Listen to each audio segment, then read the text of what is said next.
I never thought one small decision, one careless action, would rip apart everything I believed about my family. But that day, the day I opened my daughter's diary, I stepped into a nightmare that still haunts me. I'm a father, a simple man. My name isn't important. What matters is the life I lived before all of this.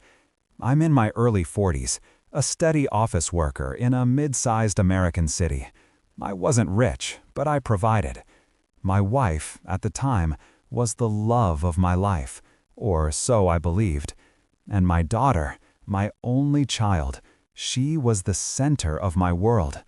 I lived for her smile, for those late nights helping with homework, for her laughter echoing down the hallway. To me, we were an ordinary, happy family. Or maybe that's just the lie I told myself. It started on an ordinary evening. I'd come home late from work, tired, the usual paperwork piled high on my desk. My wife wasn't around. She had started coming home late herself, claiming dinners with colleagues or errands that never seemed to end. My daughter's room light was still on, but she wasn't there. The house felt oddly quiet, hollow, as if something was missing. That's when I saw it. On her desk, a small notebook. Black leather cover, edges frayed, a cheap lock hanging loose from the clasp. Her diary.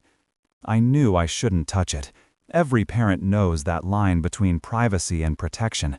But something gnawed at me. A father's instinct, the kind of silent whisper that says something is wrong. My hand trembled as I picked it up. At first, it felt harmless. Just scribbles, doodles, notes about school, friends, silly crushes. But the deeper I read, the colder my blood ran. Because hidden in between the pages, beneath the cheerful handwriting, were words I never expected to see. I don't feel safe in my own home anymore. Sometimes I wish Dad knew what's happening when he's not around. There are nights I cry myself to sleep, and Mom tells me not to tell anyone. I froze. My chest tightened. Every sentence hit like a knife twisting in my ribs. I reread them again and again, as if maybe my tired eyes were inventing the words. But no, they were there, black ink on white paper, my daughter's voice, confessing a secret she never dared speak aloud. My first thought was denial. She's exaggerating. Maybe it's just teenage drama. Maybe she's upset about school. Maybe she's writing stories. But then I turned the page, and the words got darker, heavier. Mom's been hiding things from Dad. I heard her on the phone last night, whispering to someone. She said, "Don't worry, he'll never find out." I don't know what she meant, but I feel sick. Sometimes I think Mom cares more about him than about me. I don't even know who he is, but she talks about him like he's the real family. And then, the one sentence that broke me completely. If Dad ever knew the truth, it would destroy him. I dropped the diary onto the desk as if it burned me. My heart was pounding so hard, I could hear the blood rushing in my ears. My hands shook. I wanted to scream, to call out for my wife, to confront her right there. But fear clamped my throat shut. Fear of what? Fear that my daughter's words weren't some adolescent fantasy, but the truth? I staggered out of her room, diary still in my hand. The walls of my home suddenly looked unfamiliar. The air felt heavier, suffocating. My wife walked in a few minutes later, phone in hand, smiling faintly before she noticed me standing there, pale and trembling.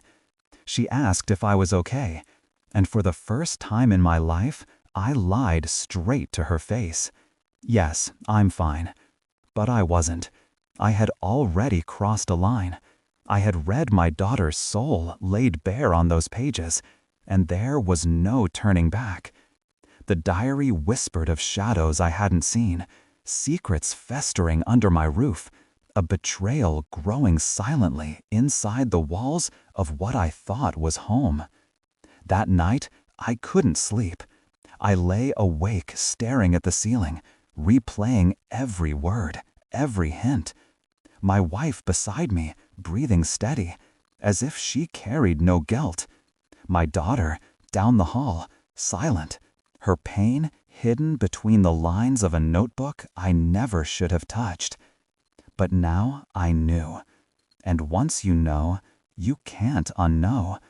I told myself, maybe it was nothing, maybe I was overreacting. But deep down, something inside me had already shifted. That seed of doubt had been planted, and no matter how hard I tried to push it away, it began to grow. The next morning, I couldn't look at my wife the same way. Every word she spoke felt rehearsed. Every smile seemed forced. When she kissed me goodbye, I flinched without meaning to. My daughter avoided eye contact at breakfast, her spoon clinking nervously against the cereal bowl. I wanted to grab her hand, to say, I know, tell me everything, but I couldn't. Not yet. Instead, I carried the diary with me to work, tucked in my briefcase like a forbidden weapon. And during lunch, I read it again, page by page, until I reached the part that changed everything. Sometimes, I wonder if Dad even knows me. He works so hard, but he doesn't see what's right in front of him. Maybe he doesn't want to. The words stabbed deeper than any betrayal, because maybe she was right. Maybe I had been blind. Maybe I had chosen not to see. That evening, when I came home, my wife wasn't there. My daughter was in her room, door locked.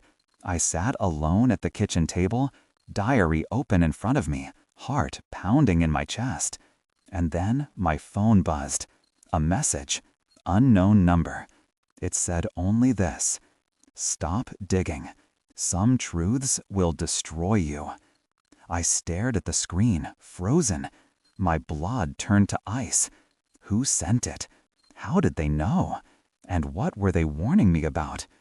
That was the moment I realized this wasn't just about a diary. This wasn't just about my daughter's teenage fears. This was something bigger, darker, and it had already wrapped its claws around my family. And I was standing at the edge of a nightmare, about to fall. I never thought the walls of my own home could feel like a cage, but that's exactly what they became. The days following that night with the diary felt like living inside a stranger's house. My daughter moved around quietly, like a shadow, never lingering long enough for me to catch her gaze. And me, I was haunted. Haunted by those words etched into paper, the pain hidden in her handwriting, the silent screams that I, as her father, had failed to hear before. My wife, Emma, noticed the change in me. She asked why I seemed distracted, why I was staring into space, why I couldn't sit still. I wanted to tell her. God, I wanted to throw that diary on the kitchen table and demand an explanation. But I didn't. Instead, I swallowed my questions, because a part of me wasn't ready for the answer. Another part of me feared I would destroy everything in a single breath. Still, the cracks widened. Emma became colder, detached. She had this new habit.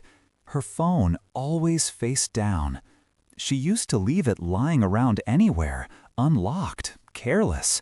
But now, she carried it like a lifeline. When a message popped up, she would tilt the screen away, her lips twitching with a half-smile that wasn't meant for me. I noticed, though I pretended not to. Nights grew lonelier, too. She claimed work was overwhelming, that she had to stay late at the office. Sometimes it was drinks with friends I'd never met, sometimes late-night meetings that conveniently had no schedule. I believed her at first, Or maybe I wanted to believe her, because the alternative was too painful to consider. But as her excuses piled up, so did my doubts. One evening, I caught her standing by the window, whispering into her phone.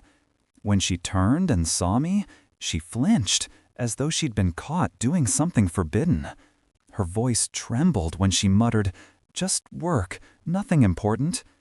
But her eyes betrayed her. They were wide, nervous, almost pleading for me not to ask further questions. And like a coward, I didn't. My daughter, Emily, wasn't herself either. She grew quieter, locking herself in her room for hours, avoiding meals with us. Sometimes, when I knocked, she would answer with that flat, tired voice. "I'm fine, Dad, just tired." But I knew she wasn't fine. I knew she was hiding something, just like her mother.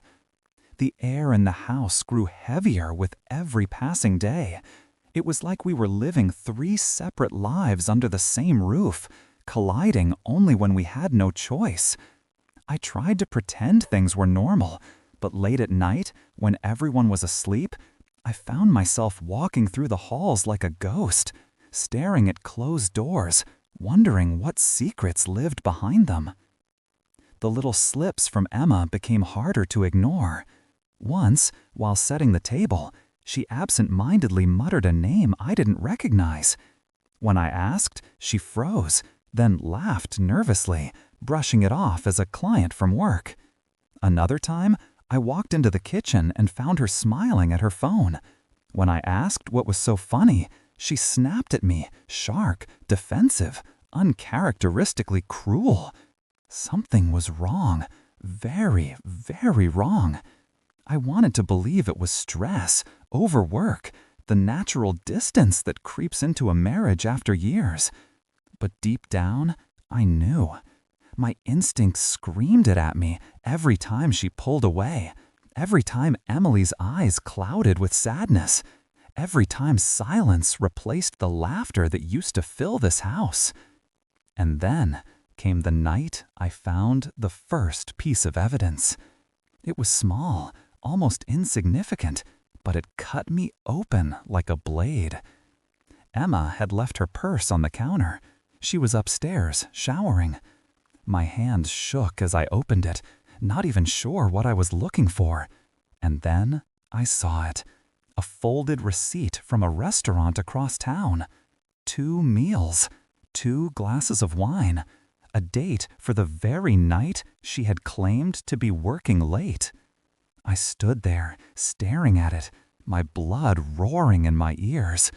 It wasn't proof of anything, at least nothing solid, but it was enough to plant the seed, enough to confirm what I already feared, that the woman I loved, the woman I trusted, was living a life I wasn't part of.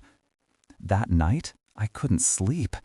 I lay awake beside her, listening to her breathe, wondering who she had laughed with over that dinner, who had sat across from her while she pretended to be working late.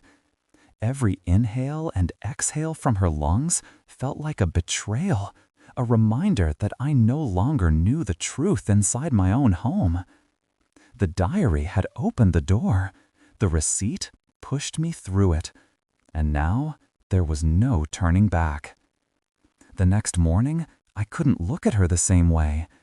Emma hummed while she prepared breakfast, pouring coffee into my cup like it was just another ordinary day. But to me, it wasn't ordinary anymore. Every small gesture felt rehearsed, every smile forced. That receipt was burning a hole in my pocket, and with it, the certainty that something dark was festering beneath the surface of our marriage. I told myself not to jump to conclusions, not to accuse her without proof. But the human mind is cruel. It plays the same thought over and over until it drives you mad. Who was she that night? Why didn't she tell me the truth? Why did she smile at someone else instead of me? I started watching her more closely. Every move, every glance, every word. She didn't notice at first, Or maybe she pretended not to. But I did notice things. Subtle, damning things. Like the way she guarded her phone as if it were sacred, even taking it to the bathroom with her. The way she suddenly wore perfume before late meetings, the kind she hadn't worn in years. The one she used to spray on before our dates, back when we were young. And the calls? They came late at night, her voice hushed, soft, almost tender. I would wake up to the sound of her whispering in the corner of the room, and when I stirred, she would hang up instantly, her face pale, eyes wide. She always had excuses. Always. It was work. It was my sister. It was just a colleague. Lies, thinly wrapped in normalcy. But what shattered me most wasn't Emma. It was Emily, my daughter, my little girl. She looked at me differently now. Sometimes I'd catch her staring at me with pity. Other times with something like fear. She wanted to say something. I could feel it. But every time she opened her mouth, she swallowed the words and walked away. Her silence was heavier than any scream. I couldn't bear it anymore. One night I confronted Emma, my voice trembling but firm. "Where were you last Thursday night?" She froze, her back to me, the knife in her hand hovering over the cutting board. "At work," she said, too quickly, too calmly.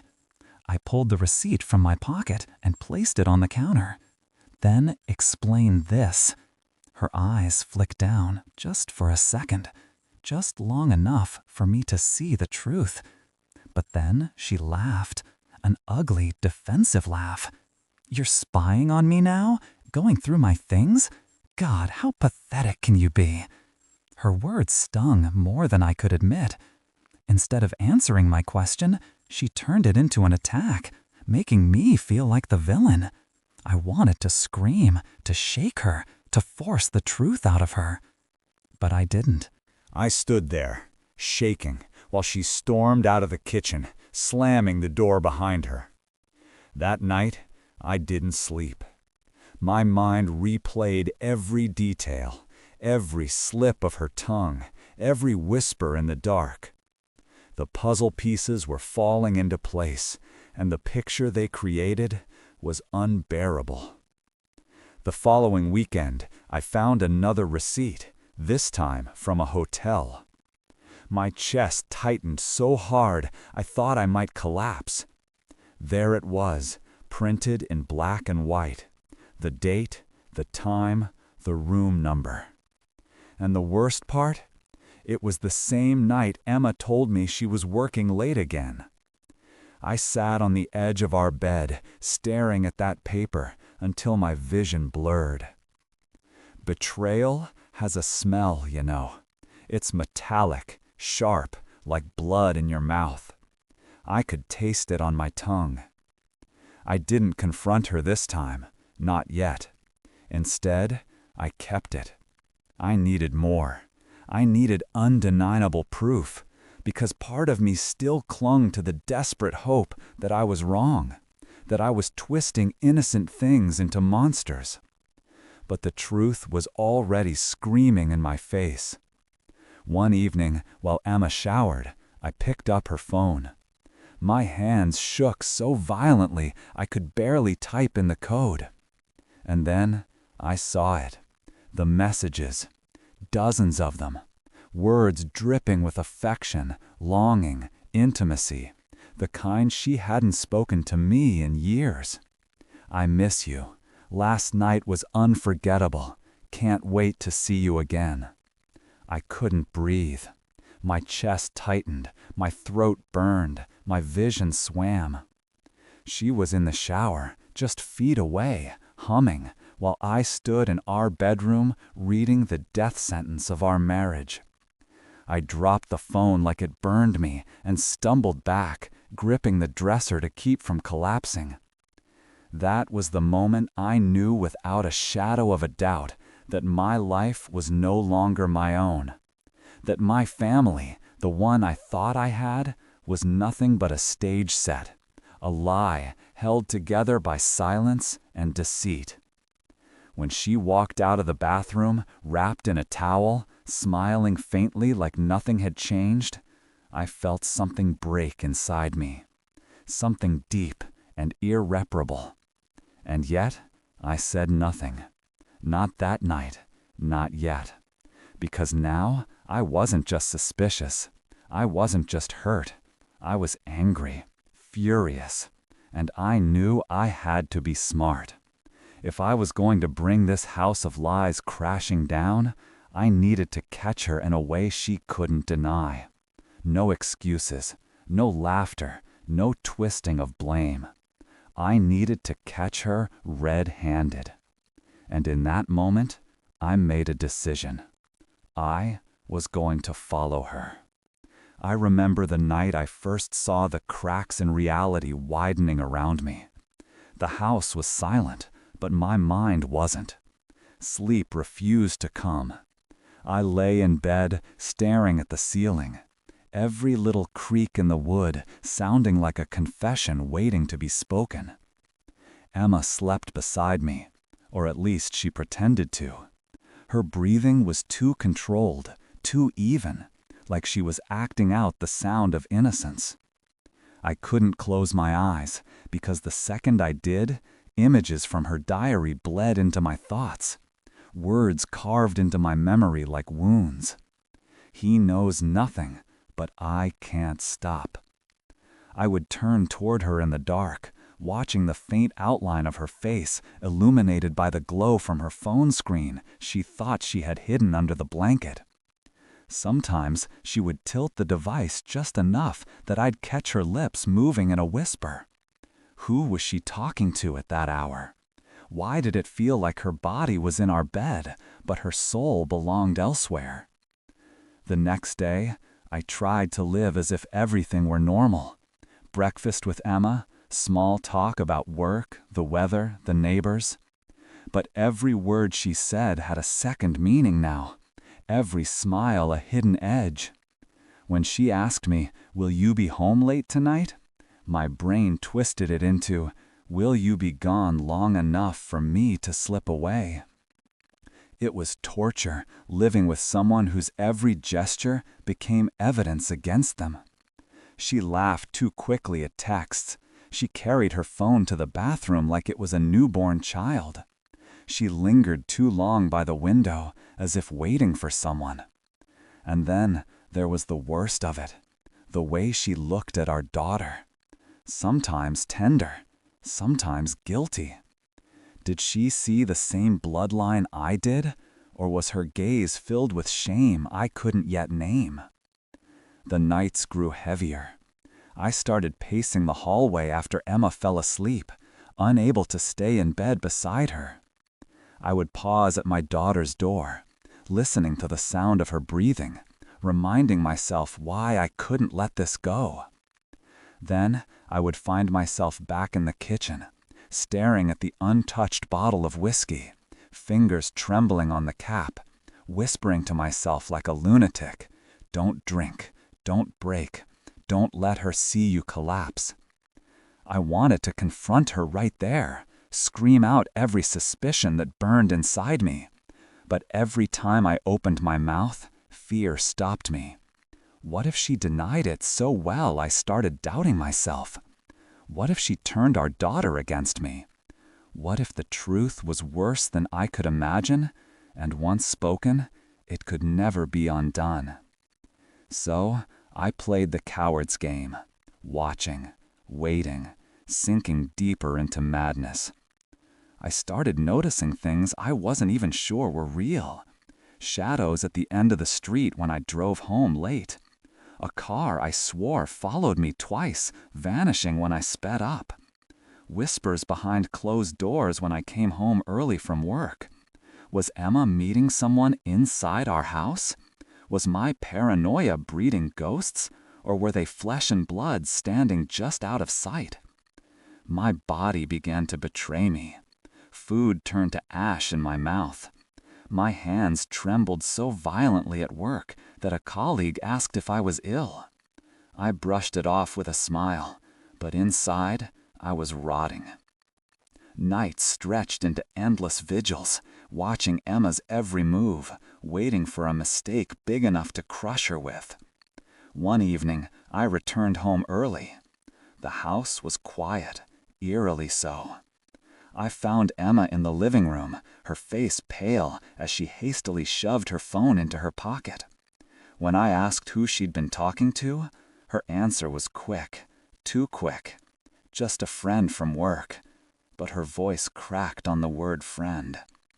I wanted to press, to demand, to shatter the mask she wore so perfectly, but I froze. I told myself, not yet, not until you have proof, real proof. That night, I almost broke. I stood in the bathroom, gripping the sink, staring at my reflection. My eyes were bloodshot, my skin drawn tight across my face like parchment stretched too thin. "You're losing yourself," I whispered. "She's killing you, without ever lifting a hand." I couldn't keep living in that half-life of doubt and suspicion. I knew I had to act, to claw the truth from whatever dark corner Emma had buried it in. My sanity was already hanging by a thread, and the thread was fraying fast. The turning point came a few nights later. I found a small scrap of paper tucked inside one of Emma's books on the shelf, a receipt from a hotel across town. The date was recent. The time matched the evening she had told me she was working late. My fingers trembled so hard I nearly tore the paper in half. Proof. Cold, undeniable proof that she had been somewhere she shouldn't. I confronted her with the receipt in my hand. She glanced at it once, then at me, her expression hardening into something I had never seen before. Not guilt, not fear, but anger. "You went through my things?" she snapped, as if the violation was mine.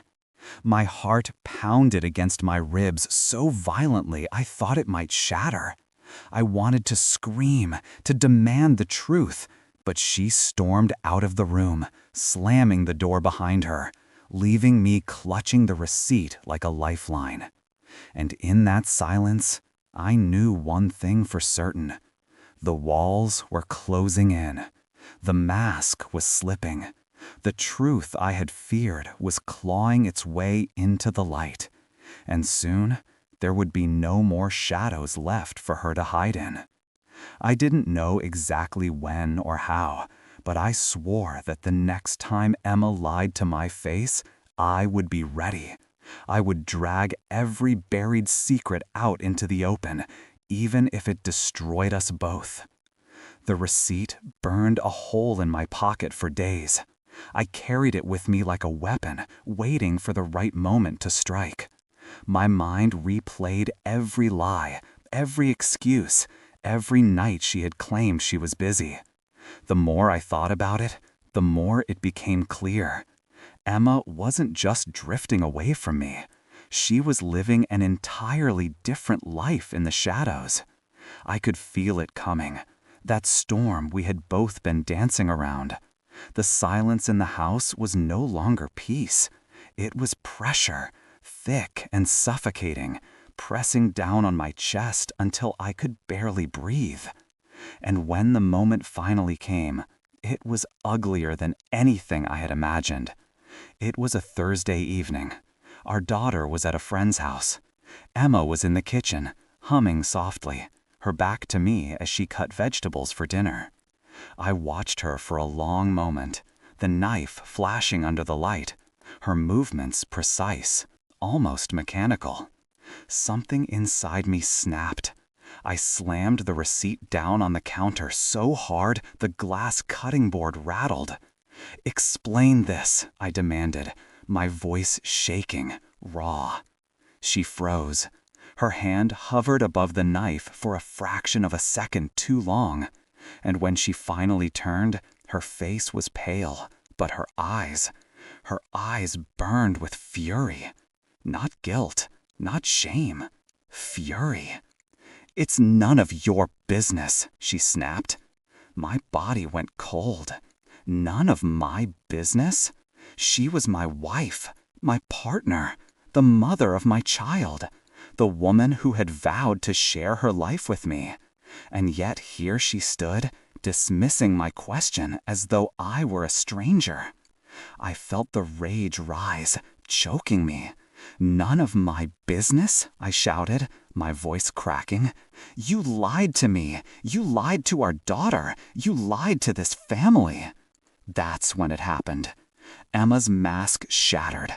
She dropped the knife, slammed her hands on the counter, and screamed, "Yes, I lied. Are you happy now? Is that what you wanted to hear?" The sound of it rattled through the house, echoing in the walls like a gunshot. For a moment, I couldn't move. I had begged for the truth, and now that I had it, it felt like the ground beneath me was gone. The argument exploded from there. Words turned into weapons. My accusations cut deep, her responses venomous. She hurled every insult she could find, every deflection, every attempt to twist blame back on me. "You were never enough. You never looked at me. You never noticed me," she screamed, as if my supposed failures excused her betrayal. The shouting drew neighbors to their porches, heads turned toward our windows. And then, as if fate wanted to carve humiliation into my bones, my brother and his wife arrived, unexpectedly, walking into the chaos. They stood frozen in the doorway as Emma's voice rose higher and higher. "I love him," she shouted. "Do you hear me? I love him, and he makes me feel alive in ways you never could." The silence after those words was unbearable. My brother's wife gasped. My brother lowered his head, unable to meet my eyes. I stood there, gutted, every part of me hollowed out by the sharpness of her confession. But the real knife to my heart came moments later. She spat it out with such venom that even she seemed surprised by the weight of her own words. "She's not even your daughter." Time stopped. The air disappeared from the room. I felt my knees weaken, my vision blur. For a second, I thought I had misheard, but the look in her eyes told me I hadn't. I staggered back, gripping the edge of the counter for support. What did you just say?" My voice was barely a whisper. Emma's chest heaved, her lips trembled, but her eyes held steady. "She's not yours. She never was." The world tilted. Every memory, every bedtime story, every birthday candle, every scraped knee I had kissed, they all cracked under the weight of her revelation. I wasn't just betrayed as a husband, I was gutted as a father. The neighbors outside whispered, their voices like knives cutting into my skin. My brother's wife pulled him back, murmuring that they should go, but he wouldn't move. He stood there as if rooted to the floor, watching my world collapse. I screamed. I don't even remember what I said. Rage poured out of me in words I'll never repeat, curses that filled the room with fire. Emma screamed back, just as loud, just as vicious, until our house wasn't a home anymore. It was a battlefield, every wall shaking under the force of our war. And then came the breakdown. My chest heaved with sobs I couldn't control, my hands clutching my hair as if I could rip the pain out of my skull. I wanted to run. I wanted to tear the house apart. I wanted to disappear. My daughter wasn't even mine. The truth was so vile, so enormous, I couldn't hold it all inside. The night ended in chaos. Emma stormed out, slamming the door so hard the windows rattled. The neighbors whispered louder, phones already in hand. My brother finally came to me, put a hand on my shoulder, but I shook him off. No comfort could touch me. Not then. All I could do was sit in the wreckage of what used to be my life, clutching that receipt in one hand, the sound of Emma's voice echoing in my head. She's not even your daughter. In that moment, I knew nothing would ever be the same. I couldn't unhear those words. I couldn't unlive that truth. There was no path back to normal, no forgiveness, no forgetting. There was only pain, and the question of what I would do with it. Because if she thought she could rip my world apart and walk away unscathed, she was wrong, very wrong. The house was too quiet after Emma left, too quiet, like a graveyard after a storm. The only sound was the faint buzz of the refrigerator and the occasional car rolling down the street. But inside me, it was chaos. My chest felt hollow, my hands still trembling. I couldn't stop replaying her words. She's not even your daughter. Each echo was a blade twisting deeper. For 2 days, I barely moved. I sat in the living room, blinds shut, drowning in a cocktail of rage and despair. I didn't eat, I didn't sleep. My brother stopped by, tried to drag me out of the darkness, but I shoved him away. I didn't want pity. I wanted justice. But justice doesn't come to you. You have to take it. The next week, I hired a lawyer. The DNA test was brutal, but necessary. Deep down, I already knew what it would say. The truth Emma had thrown in my face wasn't a lie. The papers arrived in a manila envelope. 0% probability of paternity. My knees buckled. I sat on the kitchen floor for hours, clutching the results until they were soaked with sweat. She wasn't mine, not by blood, but she was mine in every other way. I had raised her, loved her, sacrificed for her. Emma's betrayal couldn't erase that. Still, the test gave me something powerful, leverage. When Emma tried to slither back into the house days later, pretending nothing had happened, I was ready. She waltzed into the kitchen like a stranger who still thought she owned the place. "We need to talk," she said, her voice sharp, rehearsed. I didn't flinch. I slid the DNA results across the counter toward her. Her eyes flickered. For the first time, she looked shaken. "You think this changes anything?" she snapped, but the venom in her tone couldn't hide her fear. "It changes everything," I said coldly. From that point, the fight shifted. Lawyers got involved. Emma tried to paint herself as the victim, tried to claw for money, for sympathy, for control. But every time she opened her mouth, her lies unraveled. The truth was out now, among the neighbors, in our families, even in court. She wasn't the wronged wife anymore. She was the adulteress who had deceived a man and stolen years of his life. Her lover, the man she claimed to love, vanished the moment things turned ugly. He didn't want a scandal. He didn't want responsibility. He left her twisting in the wind, and I'll admit, I took a dark satisfaction in watching her crumble without her safety net. The divorce was messy, public, humiliating for her. She lost the house, lost credibility, lost face in a community that once admired her. People whispered behind her back. Mothers pulled their children away when she walked past. Karma wasn't just knocking at her door. It had moved in and was redecorating her entire life. As for me, I walked through hell, but I walked out stronger. I kept the house. I fought for custody rights, not because of blood, but because love is thicker than betrayal. The judge saw that. My daughter, innocent in all this, clung to me like a lifeline. She was old enough to sense something had shattered, but young enough not to know the entire truth. And I swore she never would, not from me. Emma's sins were hers alone to carry. The day the divorce was finalized, I walked out of the courthouse into the blinding sunlight. Emma trailed behind, her face pale, her eyes empty. She had no ring, no home, no lover, no reputation, just shadows. I felt no pity, because in the end, betrayal always devours itself. And me?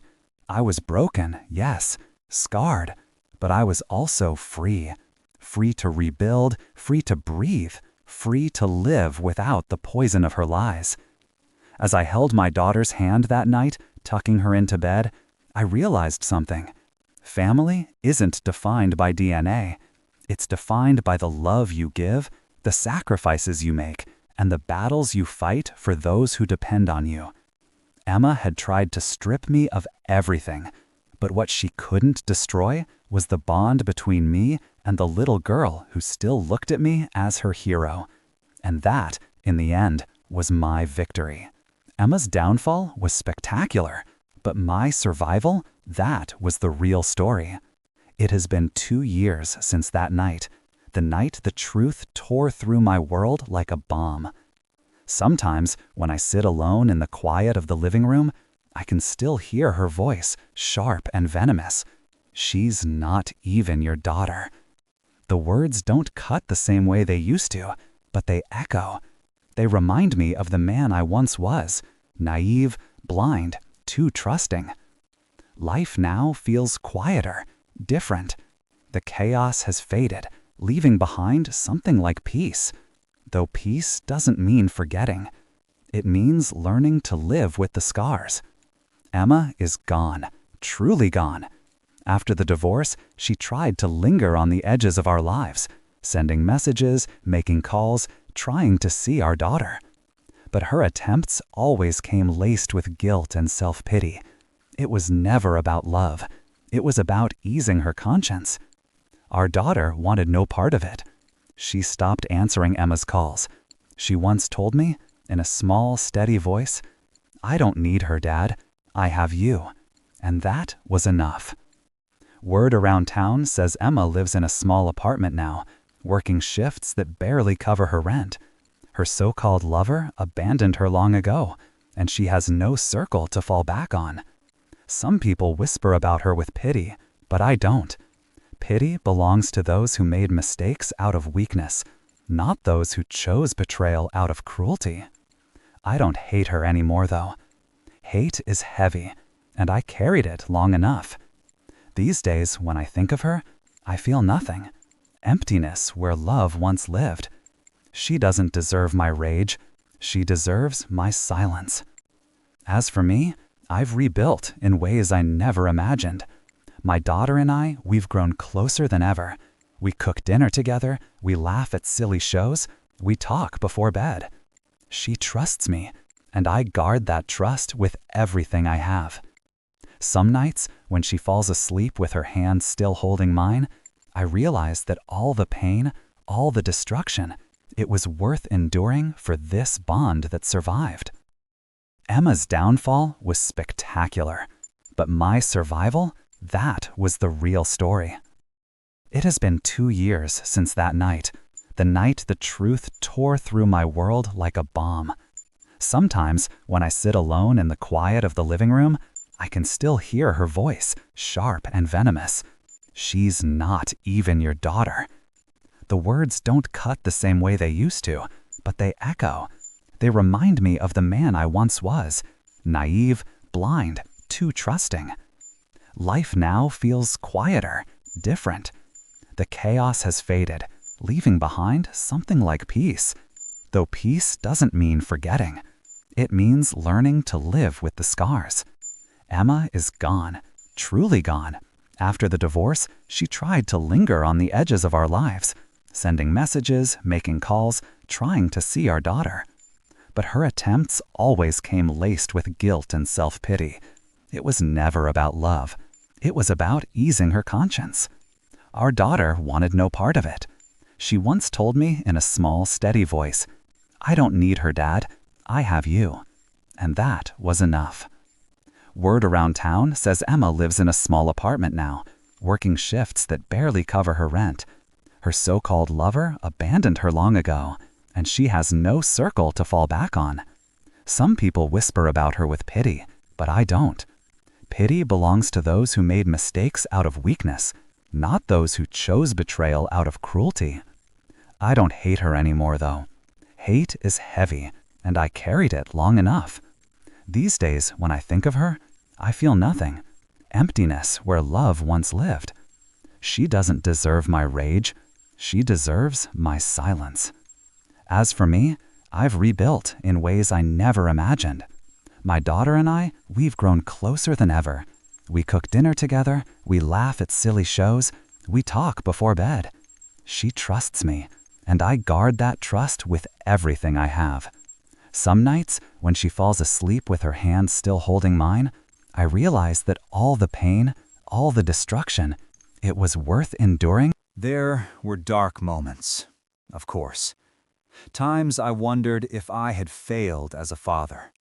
Times I blamed myself for not seeing sooner, for letting Emma's lies infect our home.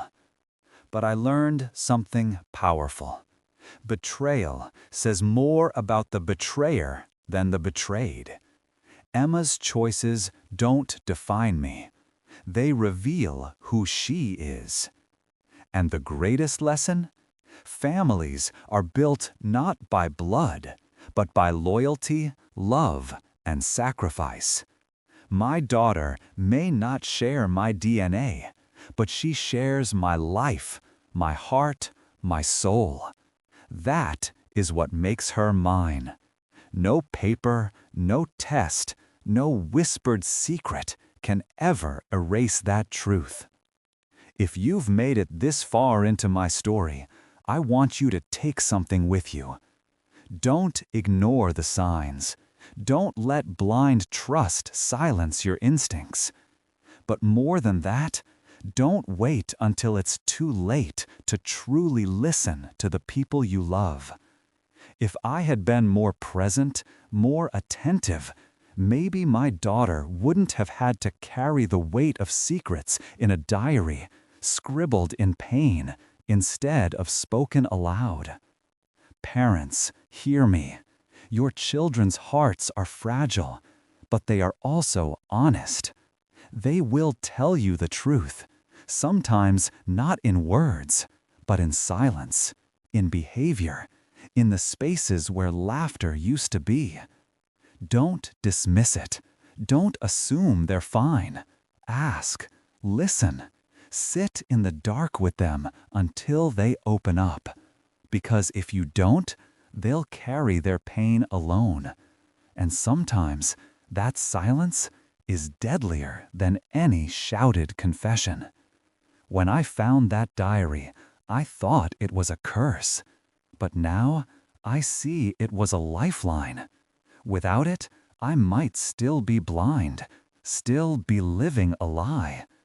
That diary shattered me, yes, but it also freed me.